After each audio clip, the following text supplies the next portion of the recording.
If the only tool you have is a hammer, you tend to see every problem as a nail. Abraham Maslow. What Maslow meant by the hammer is the power of education. Education has the power to solve most problems in the world today. Part of our duty towards our society is increasing the sharing of knowledge that we have learned, experienced, or collected. Aspire is a new dialogue program that invites guests from various educational backgrounds who kindly share their stories and advice to help our new generations to live a good life.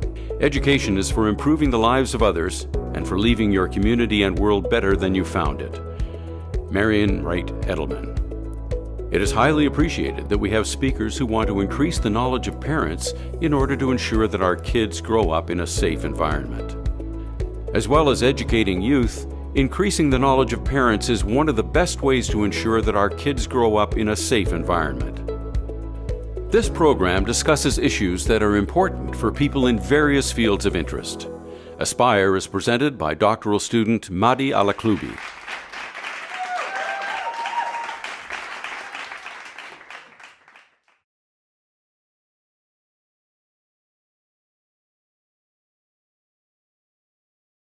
Good afternoon, everyone. This is Mehdi Al-Aklubi from Aspire Show 22 podcast. Please welcome غيداء Hamad, who is going to talk about parents' concern and children's future. Thank you for coming. Thank you for having me. So you spent years helping families to know the value of education and how it is important for making big future for generations. Before we dive into the question, can you tell us about yourself and what inspired you to do that? Of course. So my name is غيداء Hamad. I graduated from Child Studies Honors after, of course, 3.5 years in food science and nutrition with a double minor in chemistry and biology. I remember I took a course, a mandatory course actually in psychology. And from that, I kind of like resonated my childhood, my experience, and then I switched degrees into child studies. I learned a lot. Well, I found my passion, of course, in kind of offering an appropriate and nurturing environment for children and youth from that kind of aspect. And of course, that comes back from my heritage, my experience, my migration as a refugee child. Yeah. So it all kind of like came up from that kind of perspective. So right now, I graduated 2 years ago, but I'm still kind of learning within the career field, actually. So during my undergrad and post-graduation, I've enrolled into so many career paths, including camp counselor, childminder, teacher, parent worker, and currently a youth community coordinator. Yeah, there's a lot going on, and I'm still learning. Like I'm still exploring what opportunities I have in this future. So as actually youth community coordinator, what I do is basically I develop, I adjust, and I review programs that are suitable for children and youth here in our community. And I try to establish those programs that meet their interests and needs in order to be leadership of their own selves and like be part of this community as well. Right. So with all of that, with my personal experience, my education, and all of that kind of thing, I am inspired actually to become one day a child advocate. And when you actually say about child advocacy, it's not about basically fighting for the rights of children. It's the way I look at it. It's more of like working alongside with children and youth, yes, to kind of fight injustice that denies their access of rights. Right. It's very important to give them that access, which unfortunately a lot of our communities and societies lack that. Yeah. That's something that I am aiming for to work with children and youth. Yes. So basically, the way, if you want to like summarize it in other words, it's more of like offering them like they deserve to be heard. They need to access their rights. Right. And they are actually today's advocates and tomorrow's advocates, right? So they need to know what is best for them. And people are like adults should listen to them, because as adults, again, we play like kind of like a crucial role in controlling or kind of sometimes oppressing their views and rights. Okay. So that's something that I'm definitely gonna work on for sure. So as you know that life experience is all about learning. and every parent has their own way of teaching their kids how face future challenges. In your opinion, how do parents make sure their child is ready for the challenge of the future? That's a good question. Okay, so future life challenges is something inevitable. It's for children and adults that they face throughout their life, and it never gets easier, actually. The more they get older, the more they have those challenges, of course. Yeah. So when it comes to future challenges, I feel like there is no certain guideline to prepare them. It's kind of like gradually introducing those concepts to these kids. Some of the challenges that they might face, for example, divorce or moving or even welcoming a new sibling. Honestly, I've seen kids that would be very overwhelmed just having a new sibling coming into the house. Right. So it's basically the way the parent would communicate with the child in opening up those challenges. And there are, of course, so many ways to do that.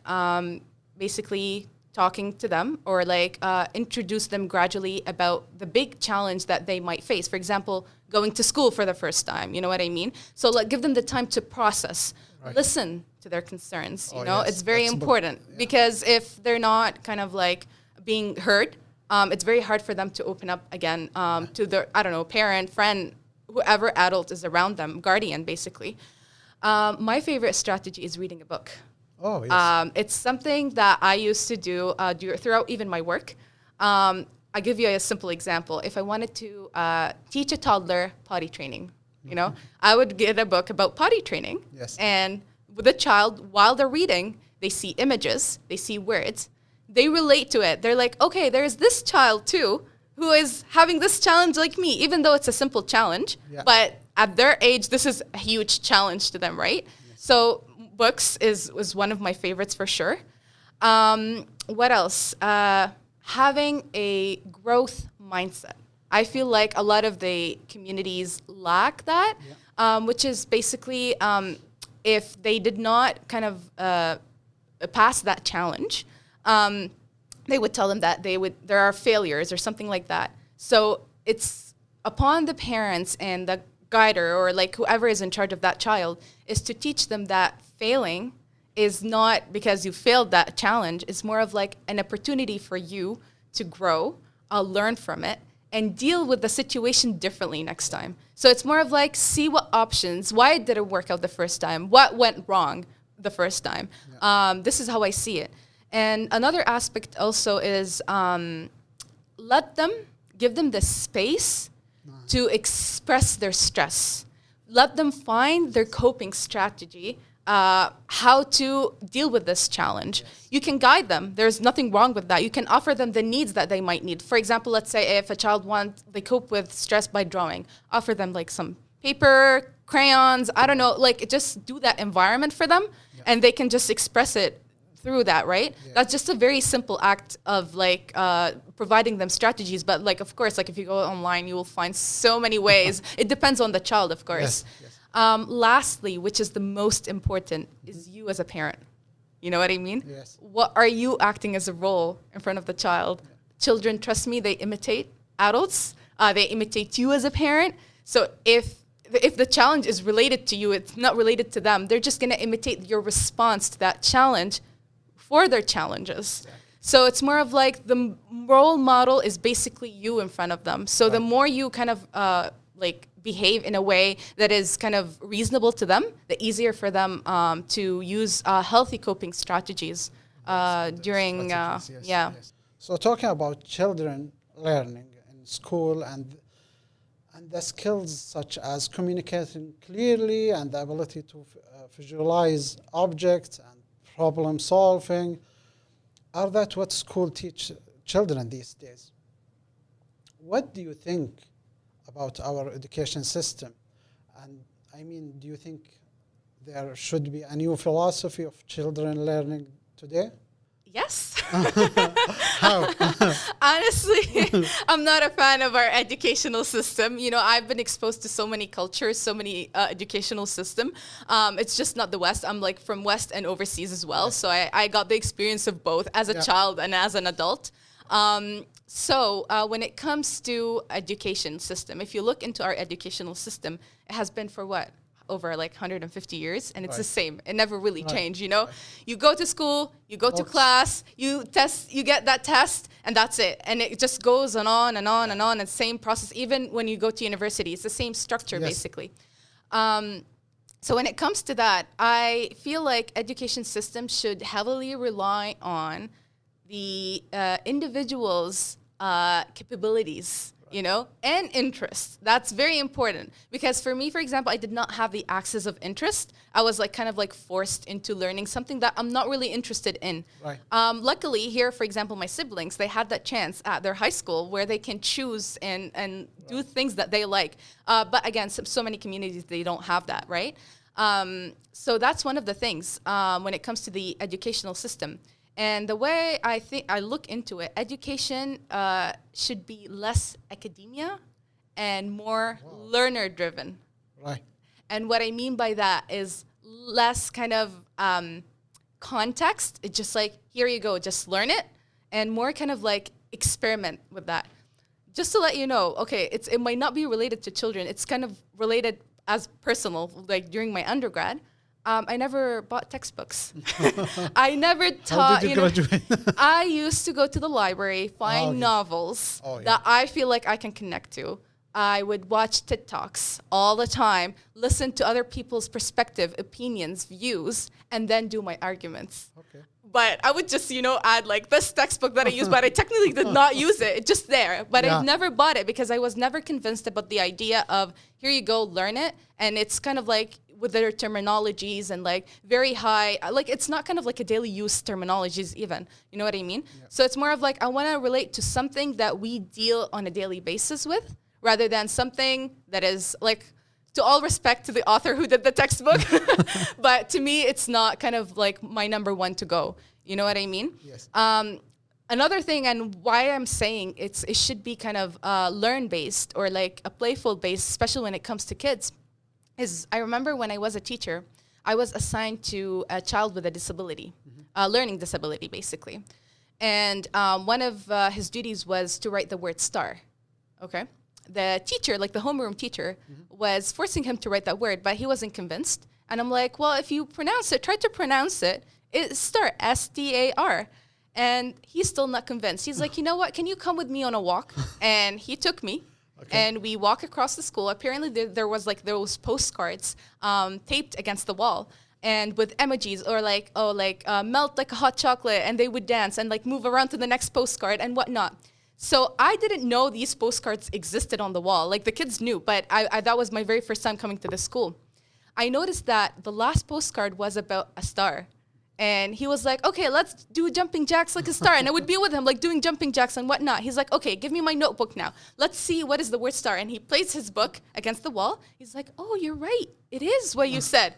So they don't want kind of like forcing knowledge as much as learning it. Yes. He learned it. He's like, okay, I remember that there is the word star somewhere in this school, and I'm going to go see it myself, check it by myself, prove myself, okay, that there is something that I know, but I don't want to just kind of like imagine it in my head what it is, right? Yes. So that was one of the incidents that kind of like touched me, and I'm like, yeah, that's why I think we need to kind of like have less academia, focus on more how they learn, because each child is different. And don't forget, he's disabled, right? There is like a learning disability within that child.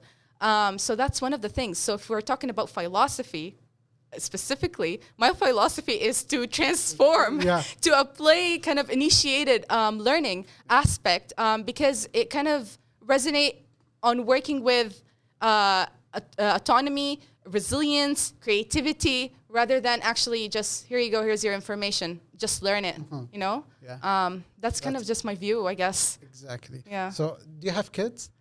No, I don't, but I do have my kids at daycare, summer camp. You guys know me. Nice to see you. And those who see me, like I don't know, around the world, I'm saying hi. Okay, because we are going to talk about first-time parents. And as you know, it can be a quite challenge without any support group or guidance. What is your best advice for young families in terms of making their children good community builders and effective in the future? Okay, so there is two parts of this question. So the first part about being a new parent, right? So, well, as I just answered, I'm not a parent myself, but when I used to be a parent worker, I would have parents who would cry over the phone or like on spot because they don't just know how to deal with their newborn baby, or not even newborn, like any age, literally, especially if it's their first child, right?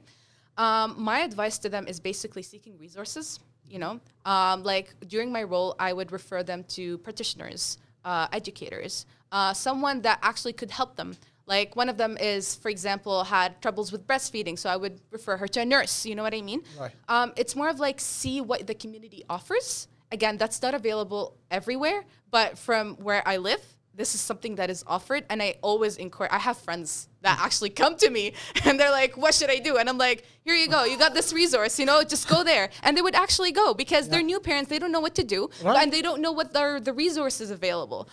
So there are a lot of resources available to prepare actually their kids throughout their development. One of the things, actually, the projects that I worked on with my colleagues is preparing early on children to kindergarten. Yes. And it's kind of like a 6-week based training, free of charge. It's just that sign up your kids, let them be prepared. That's another challenge when you say like, how do you prepare like them in for school? summertime or? So early on is basically kind of like an early on center where children from 0 to 6 years old gather with their parents, of course, where we encourage kind of parent and child building connections. Like we want to enhance that bond between the child and the parent.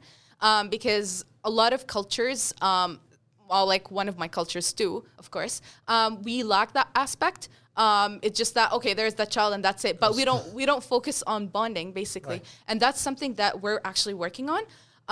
And with that, they sign them up. They see other kids. You know, they communicate. Okay, they all have the mindset, for example, oh, so we're going to something called school. So what is school? What are we going to do in school? And we actually would prepare them like with kind of like a sample set of what is school, basically. Yep. You know what I mean? Yep. And it would take them the time to process on how they should like do or present themselves on the first day. And I'm actually so thrilled with the amount of kids. Like I would see personality. Like I had a child who had a delay in speech, and now he's so fluent. He's like, yes, I am a young man. I'm like, look at you, you know? Yeah. It just needs work and time, honestly. But for for the parents, the new parents, it's just that those resources, it would really, really help you. That was one of the first part of the question. The other part was, I think I forgot it. Just prepare them for the future. For the community builders. Yeah. Oh yeah. So with the community builder is kind of somewhat slightly different, but related to. Basically, kind of like if I'm a parent and I want my child to kind of have that connection with their community, is let me introduce them to this community. Yes. For example, if I'm dropping my child to the bus driver, let me open a conversation with the bus driver. Yes. The child will see me that I am grateful that this bus driver came here, picked you up, and you should treat him respectfully, right? That's one of the things. Make your child have their own voice. So let them be part of a conversation. So if you're having a conversation, for example, with a librarian, they can go and they're like, okay, I'm looking for this book too. Like give them the chance to speak to the community members, you know, or give them play a role within the community. Let's say if they want grocery shopping, you know, let them ask the person to help them out where to find an item, or let them pay, for example, just give them cash or something. Like make them kind of like a responsibility, like they're valued, you know, like you're giving them the sense of like you are a valued member, you're a citizen of this world, you know what I mean? That's the point, basically. It's offering that, right? So that's like, this is how I actually see it when it comes to kind of community. And when they get older is volunteering. Honestly, let them volunteer, for example, to help out in cleaning, like cleaning a park or plant a tree, something that I did with my kids, for example. And when I say my kids, it's basically kids that I work with, but I call them my kids. But anyways, is we did a lemonade stand from scratch, painted it, did the lemonade, and we sell those lemonade drinks to older kids, like youth, and they were like 4-year-olds. You know, like when people say 4-year-old, they underestimate them. They're too young. They can't be responsible, but they were. Yeah. They were, like with proper guidance and like like whatever, like how you structure the program, they can do more than that. Right. And I highly believe in them, actually. Yeah. So let's talk about teenager life. Teenager. That is okay. So you also provide support to families and children who are going through difficult times. And I think the most difficult issue these days is bullying. What is your best advice for anyone who is being bullied? That's a good question. Yeah. I suffered from Global this issue. for 5 years. So I was, I'm not going to say, well, a victim for 5 years myself. So I can really relate on that. For Sorry sure. for that. No worries. No, it's okay. It's okay. Well, look at me now, a different personality, right? Exactly. That's why I'm here. I'm like, I changed my entire degree, my entire background, developing my own connections to kind of provide a better future for these kids, right? And how to deal with their problems. So before actually talking about how you deal with it, let me just define really quickly about what is bullying, right? Yeah. Bullying, so is basically when someone seeks to harm someone else, either physically or mentally. And anyone can face it during any time of their life, either children, adults, it really doesn't matter. It just may be the way that it kind of delivered, like the bullying message thing, it's that matters specifically. And with nowadays, we have even cyberbullying, which is even worse, which is kind of like over the social media platforms and whatnot. And it's even kind of harmful because you don't see it, you know, and some children don't even talk about it. And they just like suck it in, you know, that's it. We're being bullied, but we don't know what to do with it, you know. But with overall bullying, there are like a lot of like psychological harms that develops within the child over the time, and that could include depression, anxiety, paranoia, probably suicidal thoughts too, you know. So it's very important to address like this topic from now and then with like, as a parent, you address it with your child, like if you're being bullied, what to do. And same for the teachers, remind their students, even if you see someone that is not your friend, what to do when you see that they're being bullied, right? Yes. So a piece of advice to kind of like, let's say the person that is being bullied, or AKA like victims, seek help. Okay. Or first of all, let's walk away from the situation if that's possible. Okay. Walk away from the situation, address it with someone that you trust. That's very, very important. Either a parent, a teacher, a coach, whoever you feel like you can trust them with that information. Seek help if you need like mental health support, or like you're injured, like a medical support. You can twist it. You can throw kind of like a sense of humor against the bullier, you know? The bullier then will understand that you're actually standing up for yourself rather than, oh, like they're weak, you know? Another tip, probably be around a group to avoid being bullied, like a group of people. What else, actually? I think this is like the main, like kind of basic. That's good technique. Yeah, how to deal with bullying, I guess. Yeah. Exactly. And yeah. everyone can But most importantly, exercise. like speak about it, honestly. Yeah. Speak about it. Yeah. Yes. Talking about parents' concerns. The parents are really concerned with the apps and websites that are pretty much taking over their kids' lives. Some parents are addicted because most social media apps target young children. What can parents do about social media addiction? Interesting. Yeah. So when it comes to social media addiction, well, the thing is, it's part of our world, right? Are addicted or? Well, for me, oh no, I'm not addicted. Okay, I try to limit myself as much as I put curfew for myself. Okay. But when it's part of our world, unfortunately, nowadays, right? And with this generation, social media is something for them. Whereas in my time, it's like playing outside is something for me, you know? Like I would like throw a tantrum for my parents. It's like, if I don't want to go home, I want to play outside all day, right? Yeah. It's just different from one generation to another. And for them, it's the social media, right? Yeah. And it's always on the rise. And no matter what, the teenager will still like want to be part of the social media platform because they want to be up to date with their friends, up to date about, I don't know, video clips, music, celebrities, you know, like all those kind of stuff that happens over the social media. But when you think about it, it's like, what makes them actually social media addictors? You know, like let's just switch the question for a little bit. Yes. And the way I can look into it is more of like maybe they're escaping from something. Yeah. Maybe they're going through depression. Maybe they're going through anxiety. Yeah. Maybe they're lonely. Maybe they don't know, like they don't have connections, you know? It's kind of like the way they see it is more of like a platform for them to be free. Like they can express themselves as themselves, you know? Feel loved by the likes and follows and I don't know what not, but does it really mean anything? You know what I mean? Yeah. And I think that's why they're kind of like more addicted to the social media, especially they're growing, right? And they need more attention during that kind of phase of their age. So when it comes to their addiction as parents, like what we can do, and it might sound harsh for some parents, but it is what it is, you know, is setting up a curfew, for example, assign a daily routine. Yep. The more you assign a daily routine for them, the less likely they will be on their phone, you know? Okay, let's say we have soccer time or like, I don't know, swimming lessons. You got school from 8 to, I don't know what, 3, let's say. And after, you know what I mean? Like just keep them busy with other stuff as much as possible. So kind of like reducing this kind of connection. Let's say, and something that I've also noticed, like when their phone is about to die, they would just go run to the nearest plug, you know, like let's just charge our phone, charge our phone. Yeah. You know, even adults, we do it, but if we do it, most likely it would be like either we want to charge it or there's work purposes, but we don't like do it because we kind of like sit and scroll all the time on it. You know what I mean?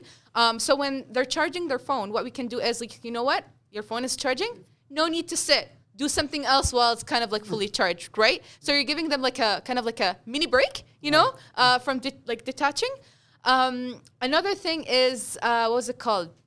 If we're gonna do some children, they're gonna have anger or they're gonna be grinned about their opinions. No, we don't want to give you your phone. Give our phones or like passwords. Something that would be my last option is setting a kind of like a parental app over your child's phone. It's more of like give you like an overview of how long your child sits over the phone, what apps they're visiting, what things they're watching. It's kind of like, sounds like a helicopter parenting style, Yeah. but I don't see it that way because helicopter parenting is more like even in the actual world, whereas this is more of like, I want to limit the access as much as possible, and you can take control of that from your own device. I think there is something within the settings, I'm pretty sure. I heard about it, but I've never used it myself, but that's for sure. Like, I'm gonna give the parents a heads up that will cause some anger issues, that's for sure, from the child, but it's important for the parent to be calm. Yes. That's 100%. Yeah. Miss غيداء, thank you so much. No worries. Thank you It's my so much. pleasure to be We here. learned a lot from this episode. Thank you so much. Thank you so much, and thanks for the team. Thank you. No worries.